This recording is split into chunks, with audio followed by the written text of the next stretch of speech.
Ito po ang ating mga matitipong mga kasamahan dito sa Kwan. Yan, naririnig po ninyo ang pananalita nitong taong itong putang inang taong ito. Yan.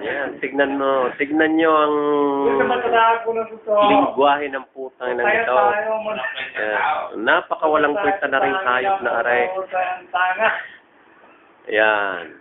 Ito naman po si Kwan, ito naman po ang pinagmamalaki ng bansang Pilipinas.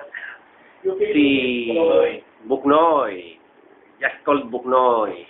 At ito naman po ang pinakamatipo sa lahat ng pinakamatipo sa buong Aramco ng Kurais. Yan. Amante. Yan. Ipakita po natin ngayon ang ating mundo ng ayan, ito. Ayan.